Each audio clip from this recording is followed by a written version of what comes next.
TV5 money news and hair oil సమర్పిస్తున్న business breakfast షోకి స్వాగతం. ఏషియన్ మార్కెట్స్లో ఈ ఉదయం ఒక మిక్స్డ్ ట్రేడింగ్ ట్రెండ్ కనిపిస్తుంది. కొంత పాజిటివ్ ట్రేడింగ్ ట్రెండ్ అనుకోవచ్చు. ఎస్ఎక్స్ నిఫ్టీ కూడా పాజిటివ్గా ట్రేడ్ అవుతూ మేబీ నిన్నటి నష్టాల తర్వాత మన మార్కెట్స్ పాజిటివ్గా ఓపెన్ కాబోతున్నాయి అంటూ ఇండికేట్ చేస్తుంది. అండ్ క్రూడ్ ప్రైసెస్ స్ట్రాంగ్గా ఉన్నాయి. క్రూడ్ ప్రైసెస్లో స్ట్రెంగ్త్ గ్లోబల్ ఈక్విటీ మార్కెట్స్ను డ్రైవ్ చేస్తుంది ప్రస్తుతం. లాస్ట్ నైట్ యూఎస్ మార్కెట్స్ కూడా పాజిటివ్గా క్లోజ్ అయ్యాయి. డౌ జోన్స్, నాస్డాక్, అలాగే S&P 500 మూడు ఇండిసెస్ కూడా లాభాలతో క్లోజ్ అయ్యాయి. అండ్ బ్రెంట్ క్రూడ్ $50 పైన స్థిరపడింది. 51.56 ఇప్పుడు ట్రేడ్ అవుతున్న లెవెల్ ఇది. అలాగే నైమిక్స్ కూడా 49.53 ఈ లెవెల్ దగ్గర ట్రేడ్ అవుతుంది. సో ఈ వీక్లో 5% క్రూడ్ ప్రైసెస్ పెరిగాయి. సో రేపు యుఎస్లో జాబ్స్ డేటా వెలువడబోతోంది ఫ్రైడే రోజు.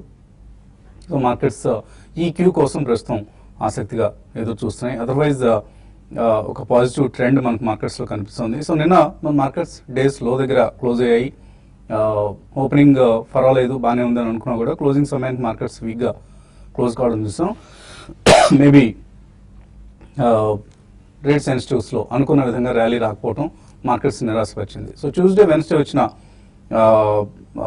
రేట్ కట్ వార్తకు మార్కెట్స్ పేలవంగా స్పందించాయి. ఇన్ఫ్యాక్ట్ ఇన్స్టిట్యూషనల్ యాక్టివిటీ చాలా తక్కువగా నమోదవుతుంది మనకు. But mid caps out perform చేస్తున్నాయి. సో లార్జ్ క్యాప్స్లో ఎఫ్ఐఎస్ పెద్ద ఎత్తున ఎఫ్ఐఎస్ కావచ్చు, డిఐఎస్ కావచ్చు, పెద్ద ఎత్తున కొనుగోలు జరపకపోవడం. ఎందుకంటే నిన్న కూడా మనం చూస్తే 243 crores వర్త్ స్టాక్స్ని ఎఫ్ఐఎస్ కొన్నారు.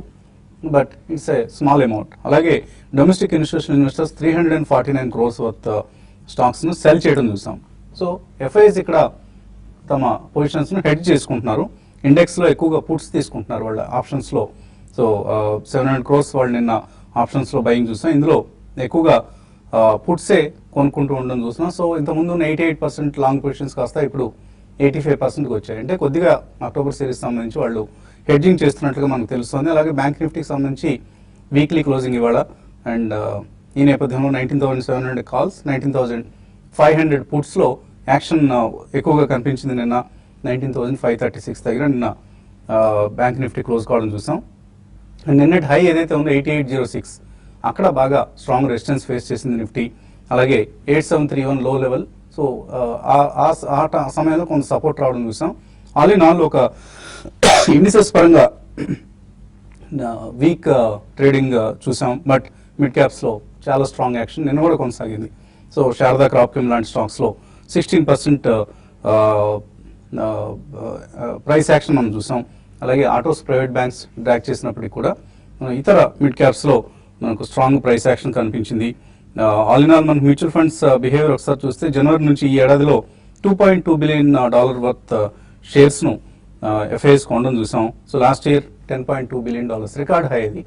ఈ సంవత్సరం కొద్దిగా తక్కువ ఉన్నప్పుడు కూడా ఎక్కువగా మ్యూచువల్ ఫండ్స్ ఈ ఏడాది వాళ్ళ థీమ్ అంతా కూడా మిడ్ క్యాప్స్ని ఫోకస్ చేస్తూ సాగింది. సో మిడ్ క్యాప్స్లో అందువల్లనే మనం ఫైనాన్షియల్ సర్వీసెస్ రంగానికి చెందినవి, లేదా స్టాఫింగ్ ఫర్మ్స్ లాంటివి, ఆర్ టీమ్ లీజ్ లాంటి కంపెనీస్, అలాగే థెరప్యూటిక్, డయాగ్నోస్టిక్ చైన్స్, ఇటువంటి సంస్థల షేర్లలో ఎక్కువగా ఇన్స్టిట్యూషనల్ యాక్టివిటీ మనం చూసాం. థైరోకేర్ లాంటి స్టాక్స్లో, అలాగే of course Equitas, Ujjivan finance లాంటి ఫైనాన్షియల్ రంగానికి చెందిన స్టాక్స్, ఇవన్నీ కూడా ఈ సంవత్సరం ఈ ఏడాది సంబంధించి టాప్ పెర్ఫార్మెన్స్. సో ఇండెక్స్ పరంగా 8700 సమీపంలో నిఫ్టీ 50-day మూవింగ్ యావరేజ్ ఉంది. సో అక్కడ కొంత సపోర్ట్ కనిపిస్తుంది. అదర్వైజ్ అక్టోబర్ అంతా కూడా 8600 ఒక స్ట్రాంగ్ సపోర్ట్గా, 8850 ఒక స్ట్రాంగ్ రెసిస్టెన్స్ లెవెల్గా మనం తీసుకుంటూ నిఫ్టీ రేంజ్ బౌండ్గా ట్రేడ్ అయ్యే అవకాశం కనిపిస్తుంది. బ్యాంక్ నిఫ్టీ పరిస్థితి చూస్తే కొంత ప్రస్తుతానికి వీక్గానే ఉంది. 5% టాప్ లెవెల్ నుంచి మనం కరెక్ట్ కావడం చూసాం. నిఫ్టీ 2.5% కరెక్ట్ అయినా కూడా బ్యాంక్ నిఫ్టీ మాత్రం 5% కరెక్ట్ కావడం చూసాం. So high beta mid caps ఏవైతే ఉన్నాయో వాటితో జాగ్రత్తగా ఉండాలి. అవి బ్యాంకింగ్ కావచ్చు, ఇతర మిడ్ క్యాప్స్ కావచ్చు. అండ్ స్ట్రాంగ్ స్టాక్స్ లైక్ ప్రతి డెక్లైన్లో కొనుక్కోవాల్సిన stocks Maruti, Eicher motors or MRF ఈ లెవెల్ దగ్గర కూడా ఒక స్ట్రాంగ్ బయింగ్ మనం చూస్తూ ఉన్నాం. అండ్ 2 రోజుల హాలిడేస్ నెక్స్ట్ వీక్లో రాబోతున్నాయి.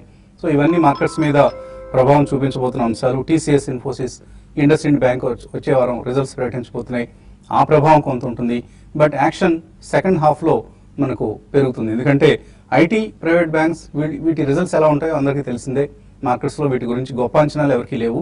బట్ ఎర్నింగ్ సీజన్లో second half capital goods companies, PSU banks, ఎందుకంటే డెట్ రీజిగ్ జరుగుతుంది, క్రెడిట్ రీజిగ్ జరుగుతుంది చాలా కార్పొరేట్స్లో, అదంతా కూడా పిఎస్యూ బ్యాంక్ స్టాక్స్ మీద పాజిటివ్గా లేదా నెగిటివ్గా రియాక్ట్ అవుతాయి.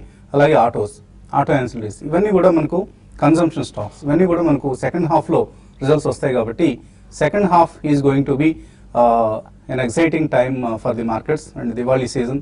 సో ఇవన్నీ కూడా మనకు సెకండ్ హాఫ్లో చోటు చేసుకోబోతున్నాయి. బట్ ఫస్ట్ హాఫ్ కొద్దిగా ఇలాగే ఇప్పుడు ఉన్నట్లుగానే సబ్డ్యూడ్గా ఉంటుంది. ఇది మనకు ప్రస్తుతానికి మార్కెట్స్లో స్థూలంగా కనిపిస్తున్న ట్రెండ్. ఇంకా మార్కెట్స్ పరిస్థితి గురించి మాట్లాడేందుకు మనతో అనలిస్ట్ సిద్ధంగా ఉన్నారు. సో ఎటువంటి నియర్ టర్మ్ ట్రెండ్ మీరు ఎక్స్పెక్ట్ చేస్తున్నారు మార్కెట్స్లో? Yeah, definitely it all depends upon results అండి. సో నియర్ టర్మ్ అంటే మీరు అన్నట్టు ప్రాబ్లీ 15 తర్వాత మనకి we may start getting the results. But definitely కొన్ని సెక్టర్స్ మనకి already known sectors like IT మీరు చెప్పినట్టు I think they will not be so good. And secondly మనకి ఆటోమొబైల్ స్టాక్స్ మనకి రిజల్ట్స్ పరంగా పక్కన పెట్టినా కానీ month on month sales figures count more, కాబట్టి ఆటోమొబైల్ స్టాక్స్ లో మనం చాలా స్ట్రాంగ్ ప్రైస్ యాక్షన్ చూస్తున్నాం. సో అటువంటి వాటిలో మాత్రం definitely I think they will be a lot of buying action still to continue అండి. సో ఓవరాల్ నిన్న మనకి వరల్డ్ బ్యాంక్ వాళ్ళు GDP world debt is almost double the size of the GDP of the world అని ఇటువంటి comments ఇచ్చారు. So probably export led కొంచెం there can be some weakness అండి. But in my opinion next 2 quarters domestically results తప్పకుండా ఈ September quarter తర్వాత బాగుంటాయి. కాబట్టి ఐ థింక్ సెంటిమెంట్ అనేది ముందే కాస్త బంపప్ అవుతుంది. సో ఈ కారణం వలన I think one should take advantage of this next 10-15 days లో ఎటువంటి మంచి స్టాక్ మనం గతంలో రడార్ మీద పెట్టుకున్నా కానీ I think you should buy it at the first price point and domestic reasons and only fundamentals and corporate results only will dictate the terms and prices of the stocks. So ఈ కారణం వలన performing sectors especially మనకి automobiles has been outstanding performance. So మనకి private banks కూడా decent గా పెరిగాయి, కొన్ని fair valuations లో కూడా ఉన్నాయి. So definitely automobile, auto ancillaries, chemicals, fine chemicals, speciality chemicals, ఇటువంటి స్టాక్స్ మాత్రం తప్పకుండా one should add in to the portfolio అండి. డైస్, పిగ్మెంట్స్ అండ్ కలరెంట్స్ ఇటువంటి దాంట్లో లాస్ట్ ఈవెన్ 5 to 10 days లో కూడా మనం చాలా స్ట్రాంగ్ రన్అప్ చేసాం. సో కొంచెం అది పాజ్ తీసుకుని స్టేబుల్ గా ఉండేదాకా వెయిట్ చేయొచ్చు. Otherwise I think these 2 or 3 sectors లో మాత్రం తప్పకుండా కొన్ని పిక్స్ ఫస్ట్ ప్రైస్ పాయింట్ లో నెక్స్ట్ రాబోయే 10-15 days లో కొని పెట్టుకుంటేనే మంచిదండి. దాని తర్వాత ఏమైనా ఇన్ కేస్, ఎందుకంటే బార్డర్ ఇష్యూస్ ఇంకా కూడా అంతగా సెటిల్ కాలేదు, కొద్దిగా there are some geopolitical issues regarding border issues మనకు ఉన్నాయి. కాబట్టి అటువంటిది ఏదైనా కొంచెం మధ్య మధ్యలో న్యూస్ బేస్డ్ రియాక్షన్స్ వస్తే మాత్రం తప్పకుండా సెకండ్ ప్రైస్ పాయింట్ లో కొద్దిగా గట్టిగానే కొనాలని చెప్తాను. Overall it's going to be good definitely till November election results in US. అప్పటిదాకా మాత్రం సెంటిమెంట్ విల్ బి పాజిటివ్. చిన్న చిన్న కరెక్షన్స్ వచ్చినా కానీ రెసిలియన్స్ అనేది మనం చాలా స్ట్రాంగ్ గా చూస్తున్నాం. కాబట్టి one should go ahead and by at the first price point in the next 10-15 days అని చెప్పొచ్చు. సో తెలుగు రాష్ట్రాలకు చెందిన ఎయిర్లైన్స్ సంస్థ ఎయిర్ కోస్తా, సో విజయవాడకు చెందిన గ్రూప్ ఇది, విజయవాడకు చెందిన ఎయిర్లైన్స్ ఇది. లింగంనేని గ్రూప్ ప్రారంభించిన ఎయిర్ కోస్తా గత కొంతకాలంగా ఆర్థికంగా ఇబ్బందుల్లో ఉంది.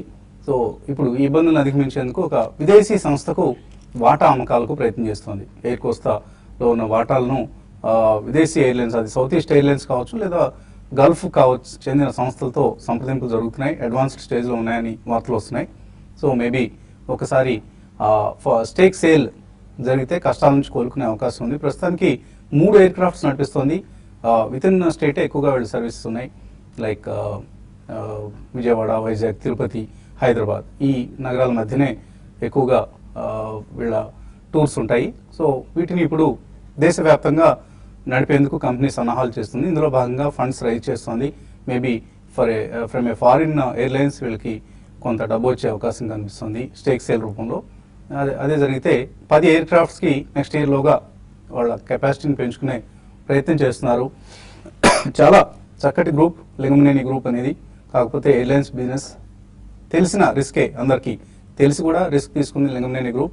కొద్దిగా ఇబ్బంది పడుతోంది ఆర్థికంగా, ప్రస్తుతం భారంగా ఉన్న పరిస్థితి.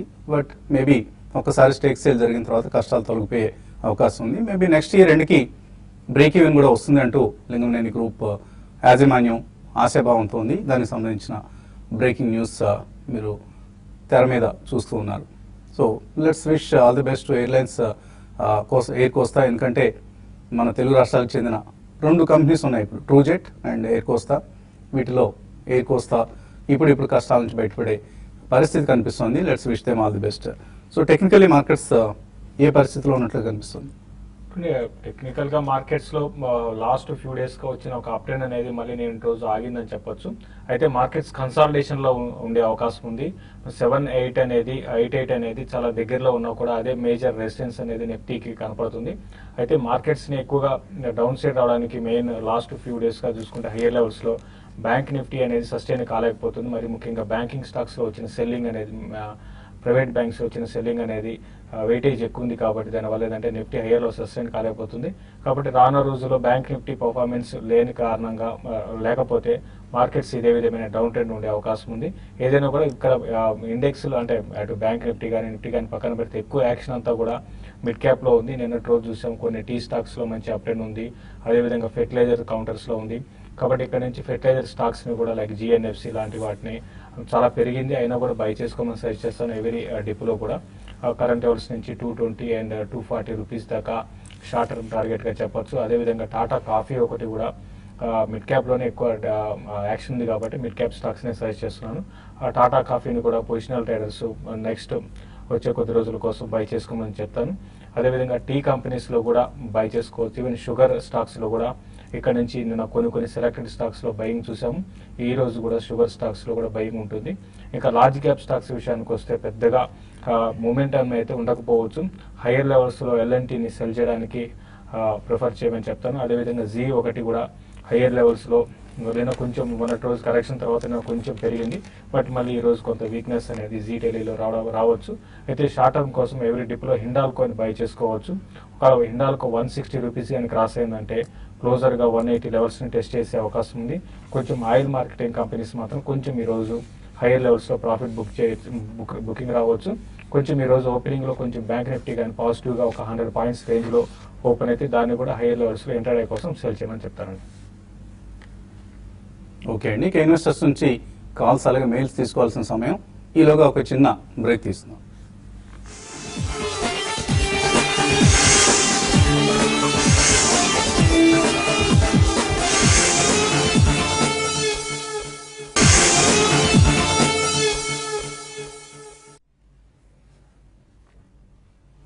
టీవీ5 మనీ సమర్పిస్తున్న బిజినెస్ బ్రేక్ఫాస్ట్ షోకి స్వాగతం. గమ్మత్తైన మెయిల్స్ వాట్సాప్లో వస్తుంటాయి మనకి. ఇవాళ 6-10-2016 అట. సో దీనికి ఒక ప్రత్యేకత ఉందట. ఈ నెంబర్ని ఎటు నుంచి చదివినా, కుడి నుంచి ఎడమకి, ఎడమ నుంచి కుడికి ఎటువైపు చదివినా కూడా 6-10-2016 అనే అంకే కనిపిస్తుందట. దీన్ని ప్యాలిండ్రోమ్ నెంబర్ అంటారట. సో ఇటువంటి ప్రత్యేకత ఉన్న రోజు ఇది. మేబీ మన మార్కెట్స్ కూడా ఏదైనా ప్రత్యేకంగా బిహేవ్ చేస్తాయా, లేకపోతే like any other day consolidate అవుతాయి అనేది వేచి చూద్దాం. ఇక కాలర్స్ లైన్లో ఉన్నారు. ఫస్ట్ కాలర్ విజయవాడ నుంచి రామయ్య. హలో అండి. రామయ్య ఒకటే కదా? కిల్బర్న్ ఇంజనీరింగ్ అండి. అది 52 రూపీస్ లో నేను తీసుకున్నాను. అది కిల్బర్న్ ఇంజనీరింగ్ లాంగ్ టర్మ్ హాస్పిటల్. అది ఇంకా యాడ్ చేసుకోవచ్చా, లేకపోతే దాని గురించి అడుగుదాం. ఎలా ఉంటుంది ఇది? ఇట్స్ చాలా పాత company, old company. Yeah, but honestly, I have not tracked it recently. And it's a very old company, basically into engineering, but it's a very micro cap company. And but recent times, like the Chuledo, will definitely come back to you once we get into the details. So price పరంగా ఏమన్నా ప్రత్యేకత అనిపిస్తుంది కిల్బర్న్ ఇంజనీరింగ్లో? ఇది track చేయడం లేదండి. So it's a BSc company అండి కిల్బర్న్ engineering అనేది. సో ఎన్ఎస్సీలో వెతికితే దొరకదు. సో బీఎస్సీలో 52 రూపీస్ దగ్గర ఉంది. అంతగా యాక్షన్ కనపట్లేదు ఈ కౌంటర్లో. Maybe better to shift different company అండి. అంటే 8 రూపీస్ 8 crores నెట్ ప్రాఫిట్ చేశారు లాస్ట్ ఫైనాన్షియల్ ఇయర్. అండ్ ఒక 6 రూపీస్ ఈపీఎస్ కనిపిస్తుంది. సో దట్ వే పెద్దగా పిఈ పరంగా హై వాల్యూ అనిపించడం లేదు. మీడియం కైండ్ ఆఫ్ వాల్యుయేషన్ కనిపిస్తుంది. బట్ అంతగా ఫ్యాన్సీ లేదు కంపెనీకి. సో దీని నుంచి మీరు కొద్దిగా మొమెంటం, ఎక్సైట్మెంట్ ఉండే కౌంటర్కి షిఫ్ట్ కావడం బెటర్ అనిపిస్తుంది. తర్వాత కాలర్ లైన్ ఉన్నారు. హలో, సత్యనారాయణ మూర్తి. హలో అడగండి సత్యనారాయణ మూర్తి. సార్, ఈ యాక్సిస్ బ్యాంక్ ఉన్నాయి నా దగ్గర 500 రూపీస్ దగ్గర. ఇప్పుడు ప్రస్తుతం బాగా రేట్ తగ్గుతుంది. కారణం ఏంటంటారు? ఉంచొచ్చా, అమ్మాయిచ్చు అంటారా? So axis bank last 2 quarters మనకు రిజల్ట్స్ పరంగా బాగా డిసప్పాయింట్ చేసిన బ్యాంక్ అండి, one of the leading private sector బ్యాంక్స్లో రిజల్ట్స్ పరంగా బాగా డిసప్పాయింట్ చేసింది. అప్పటి నుంచే ఇందులో నష్టాలు చూస్తున్నాం మనం. సో ఏదైనా ఇక్కడ నుంచి ఇంప్రూవ్మెంట్ అయ్యే కనిపిస్తుంది పరిస్థితి. లాస్ట్ ఒక 10 రోజుల నుంచి కరెక్షన్ స్టార్ట్ అయిందండి. యూటీఐ వాళ్ళు దీంట్లో కొంత స్టేక్ అంటే ఉన్న స్టేక్ ని అమ్మడం, దానివల్ల ఆ రోజు పడింది 6%. తర్వాత ఆ రోజు నుంచి కూడా పడుతూ వచ్చిందండి. అయితే ఇది రిజల్ట్ కూడా పరంగా కూడా లాస్ట్ క్వార్టర్ లో కొంచెం అంత ఎంకరేజింగ్ గా లేవు. బట్ ఇమీడియట్ గా అయితే ఇది బాటమ్ అవుట్ అవుతుందని అనుకోలేమండి. 520 దగ్గర కొంత సపోర్ట్ ఉంది, అంటే ఇక్కడ నుంచి ఒక 10-15 రూపాయలు అది కానీ బ్రేక్ అయిందంటే మళ్ళీ ఇంకా చాలా షార్ట్ టర్మ్ బేరిష్ జోన్ లోకి వెళ్ళే అవకాశం ఉంది. అయితే ఈసారి రిజల్ట్ వరకు మాత్రం అంత పెద్దగా పడే అవకాశం అయితే లేదండి. రిజల్ట్ తర్వాత మళ్ళీ స్టాక్ రిజల్ట్ బాగుంటే మాత్రం మళ్ళీ క్లోజర్ గా మళ్ళీ 580 లెవెల్స్ కూడా టెస్ట్ చేయొచ్చు. బట్ పెద్దగా డౌన్ సైడ్ అయితే ఇక్కడ నుంచి ఒక 10% బిలోనే ఉంటుంది. కాబట్టి మీరు లాంగ్ రన్ కోసం హోల్డ్ చేయమనే చెప్తానండి. తర్వాత కాలర్ లైన్ ఉన్నారు, మున్నప్ప. హలో హలో రండి Munnappa. Sir, good morning sir. Morning. ఇది ఐవీపీ నేను 129 లో కొన్నాను సార్. ఇంకోటి నా డౌట్ ఏంటంటే ఇది ఎగ్జిట్ అయ్యి మన నవభారత్ రెంచెస్ కొనుక్కోవచ్చా సార్ ఈ రేట్ లో? ఏ స్టాక్ అన్నారు మీరు ఫస్ట్ అడిగింది? IVP sir, IVP limited. IBP. Okay. This is also a very old, edible oils and వనస్పతి చేసే company. I think you can shift అండి, వీటిలోకి అంతగా ఫ్యాన్సీ అనేది రాదు మనకి. సో వీటిలోంచి నవభారత్ వెంచర్స్ కి షిఫ్ట్ అవ్వచ్చా? I think that makes a good sense and almost price points కూడా మ్యాచ్ అవుతాయి కాబట్టి I think you can go ahead and do it. Okay. And మనకు ఈమెయిల్స్ అందాయి. ఈమెయిల్స్లో శ్రీని కముజు అడుగుతున్నారు, క్వార్టర్లీ రిజల్ట్స్ రాబోతున్నాయి కాబట్టి ఏదైనా డీసెంట్ రిజల్ట్స్ ఎక్స్పెక్ట్ చేస్తున్న కంపెనీస్ని కొనుక్కోవచ్చా, అలాగే అరవిందో ఫార్మా ఈ రేట్లో కొనుక్కోవచ్చా, ఏదైనా డిప్ కోసం వెయిట్ చేయొచ్చా? అరబిందో ఫార్మా రీసెంట్ గా బాగా పెరిగిందండి ఓవరాల్ ఫార్మా కౌంటర్స్ లో. మీరు టిప్ కోసం వెయిట్ చేయడం బెటర్ అండి, లేదా మీరు రిజల్ట్ కోసం వెయిట్ చేయడం బెటర్. రిజల్ట్ తర్వాతే మీరు డెసిషన్ తీసుకోమంటారు. బట్ ఇప్పుడు ఇమీడియట్ గా అయితే 860 దగ్గర కొంత రెసిస్టెన్స్ ఫేస్ చేయొచ్చు. బట్ టెక్నికల్ పరంగా చెప్పాలంటే చాలా స్ట్రాంగ్ ఉంది. టెక్నికల్ పొజిషన్ పరంగా తీసుకోవచ్చు. బట్ ఇన్వెస్ట్మెంట్ మాత్రం కొంచెం వెయిట్ చేయమని చెప్తానండి. ఇక్కడ నుంచి బెటర్గా పెర్ఫామ్ చేయొచ్చండి అరవిందో ఫార్మా, ఎందుకంటే వాళ్ళు ఇప్టాస్ ఒక కంపెనీని కొనే ప్రయత్నం చేస్తారు, అది ఇప్పుడు వీళ్ళు కొనలేకపోయారు, వీళ్ళు ఫెయిల్ అయ్యారు. సో ఇంటాస్ అనే కంపెనీని టేవా వాళ్ళు Yeah. వాళ్ళ portfolio of medicines in Europe వాళ్ళ అమ్మకానికి పెడితే ఇంటాస్ అనే ఇండియన్ కంపెనీ అండ్ అరవిందో ఇద్దరు దేవర్ ఇన్ ద ఫ్రే అండి. But Intas back the deal కాబట్టి అరవిందో వాళ్ళు బ్యాక్ చేయలేదు డీల్ కాబట్టి డెడ్ బర్డెన్ పెరగదు. సో ఎక్స్ట్రా వాల్యుయేషన్ పెట్టి కొనలేదు అనే అన్సర్టెనిటీ తొలగిపోయింది. ఇప్పుడు దాకా ఏంటంటే కొంటుందేమో ఎక్విజిషన్ కాస్ట్ ఎంత ఉంటుంది ఇవన్నీ కూడా రకరకాలుగా మార్కెట్స్ లో ఉండేవి, కొన్ని కన్సర్న్స్ ఉండేవి. Yeah. ఇప్పుడు అవి తొలగిపోయాయి కాబట్టి మేబీ ఇక్కడ నుంచి బెటర్. ఇవాళ ఒక స్పర్ట్ వస్తే మాత్రం స్పర్ట్ లో చేంజ్ చేయకండి. ఇప్పుడే శేషు చెప్పినట్టు ఇన్ కేస్ ఏదైనా ఒక 3-5% స్ట్రాంగ్ ఓపెనింగ్ ఉంటే మాత్రం జస్ట్ లెట్ ఇట్ స్టెబిలైజ్ అండి, దాని తర్వాతే కొనొచ్చు. ఇమీడియట్లీ మాత్రం తొందరపడి కొనాల్సిన అవసరం లేదు. అండ్ మీరు క్వార్టర్లీ ఎర్నింగ్స్ పరంగా బెటర్ పెర్ఫార్మెన్స్ ఉంటుంది అని ఎక్స్పెక్ట్ చేసే కంపెనీస్ ఎటువంటి ఉన్నాయి? అంటే ఆబ్వియస్లీ ఫైనాన్షియల్స్ లో they will be lot of companies which will do exceptionally well అండి. Number 2 automobiles and auto ancillaries. So అది మనం ప్రైస్ యాక్షన్ లో కూడా చూస్తున్నాం. రీసెంట్లీ మనం చోళమండలం కానివ్వండి, M&M ఫైనాన్స్ కానివ్వండి, ఇటువంటివన్నీ కూడా they will do extremely well.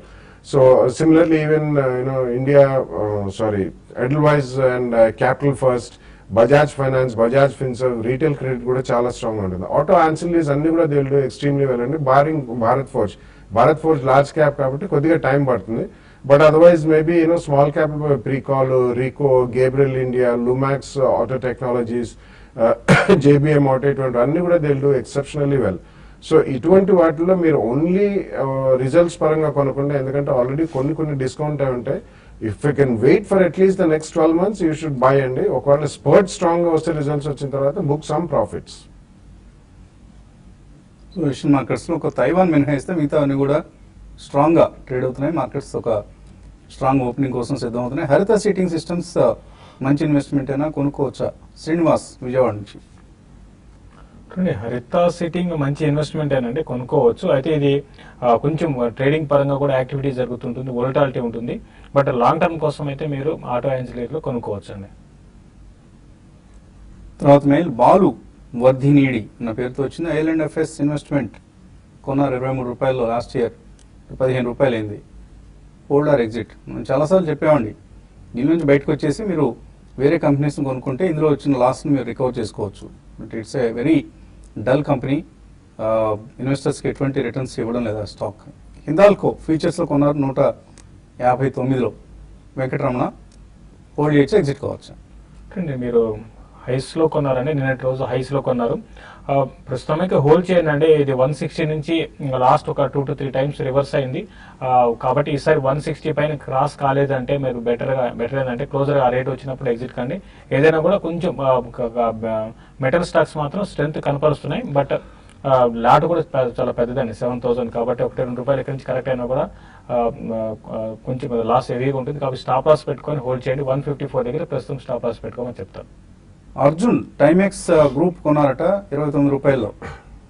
Hold చేయొచ్చా లాంగ్ టర్మ్ కోసం? టైమెక్స్ బాగా పెరిగిందండి రీసెంట్ గా. ఇది మనకి చూస్తే 25 రూపీస్ నుంచి ఆల్రెడీ మీరు 100% ప్రాఫిట్ లో ఉన్నారు. ఇది ఇంకా పెరిగే అవకాశం ఉంది. అయితే అట్ ద సేమ్ టైం చాలా జాగ్రత్తగా ఉండండి. ఎందుకంటే 40 నుంచి నాన్ స్టాప్ గా ఒక్క రోజు కూడా డౌన్ ట్రెండ్ లేకుండా ఈ స్టాక్ పెరుగుతూ వచ్చింది 60 రూపాయల దాకా. కాబట్టి క్లోజర్ గా మీకు 70-72 వచ్చినప్పుడు మీరు ప్రాఫిట్ బుక్ చేసుకోమని చెప్తాను. పార్షియల్గా ప్రాఫిట్ బుక్ చేసుకోండి. మంచి రన్ వచ్చింది, ఒక స్ట్రాంగ్ రన్ వచ్చింది ఈ కౌంటర్లో టైమెక్స్ గ్రూప్లో. సో ఇంకా మనకు మెయిల్స్ కాల్స్ చాలా మిగిలిపోయి అవన్నీ మనం కొనసాగిద్దాం, వాటన్నిటిని తీసుకునే ప్రయత్నించేద్దాం. అలాగే కొన్ని కంపెనీస్ వాళ్ళ బిజినెసెస్ని డీమెర్జ్ చేసి సెపరేట్గా లిస్ట్ చేయడం అనేది ఈ మధ్య మనం ఒక ఆనవాయితీగా చూస్తున్నాం. సో వాటి వలన ఎటువంటి ప్రయోజనాలు ఉంటాయి, సో ఆ కంపెనీలు డీమెర్జ్డ్ ఎంటిటీస్ ఏ విధంగా పెర్ఫామ్ చేస్తున్నాయి, ఈ అంశాలన్నీ మనం యూట్యూబ్లో చర్చిద్దాం. youtube.com/tv5money/live. ఈ కార్యక్రమంలో మళ్ళీ కలుద్దాం. After a very short break, keep watching TV5.